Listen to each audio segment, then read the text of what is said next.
Hello and welcome to today's video. Today's video is 31 Days of Halloween, Day 1, Ghost Magnet.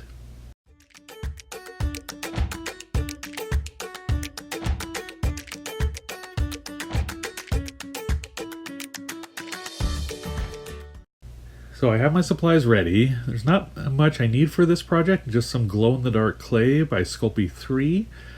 And then I have some Primo Sculpey Black.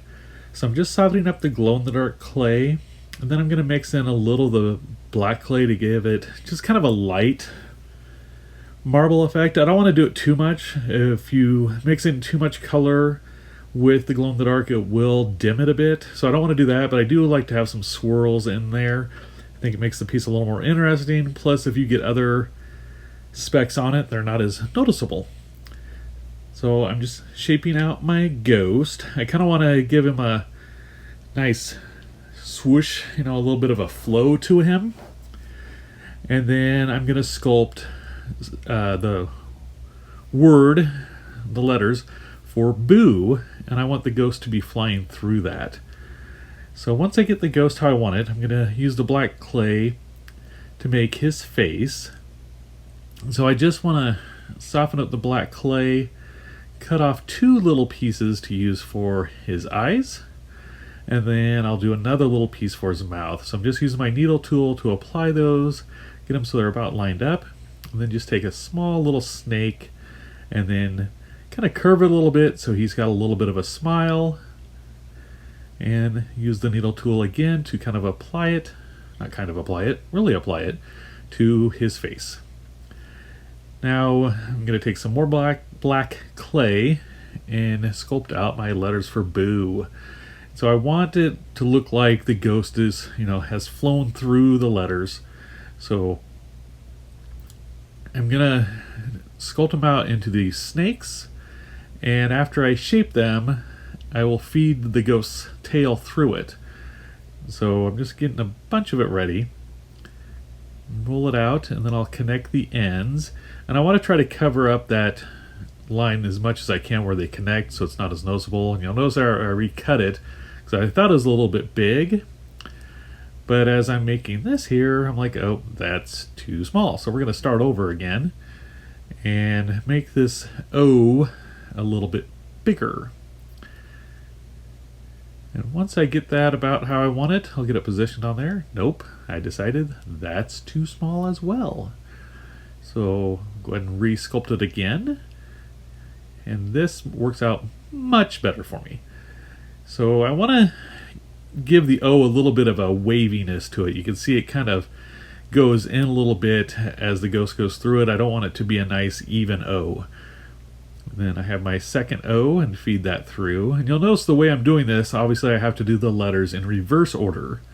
You can have the ghost flying the other way or however you want to do it, but for the way I'm doing it, I needed to apply the letters in reverse order.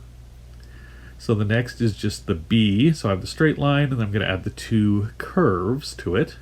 Now once I have my B connected, I'm just going to use this ball tool to kind of shape it a little bit just so I'm happy with the look of it. And then I'll use this wooden knife tool to remove it from the wax paper. It's kind of putting that pressure on it, kind of stuck it to there, and I didn't want to distort it pulling it off. And then I'll just attach it to the ghost. Now it's time to bake our clay. Remember, always bake your clay according to package instructions. So the last step to make this ghost magnet a magnet is to glue on a magnet. So I'm just using some Loctite super glue gel, applying it to my magnet, and then just placing it kind of in the middle of the ghost itself. You want to do the largest area.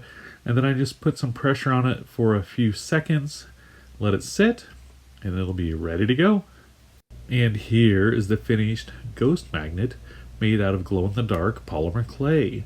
I hope you enjoyed this project. I had a lot of fun making it. In fact, I had made several of these a few years ago, and so it was nice to get back to them and do another one. In fact, when I did them before, I actually made a larger one that was kind of a desktop decoration. And you could also do smaller ones and use them for pins, or you could do a really big one and make it a wall hanging. There's a lot of different options to do with this, and I think it's just a fun little project to do. So I did want to go ahead and show you how he looks glowing in the dark. So you can see here it has, pretty good glow to it. So I am very happy with how Sculpey 3 glows. It's very vibrant and it does glow for a while. Alright, well, thanks for watching. Remember to check out tomorrow's video for another Halloween creation. And remember, never stop creating. Bye! If you'd like a piece of your Halloween artwork featured in my final 31 Days of Halloween video, please hashtag Andrew's 31 Days of Halloween 2019 on Instagram or email it to me at andrewschmidtclaycreations@gmail.com. I will put this information down in the description box below so you don't have to copy it off of the screen. Deadline for submissions is October 26th and one submission per artist.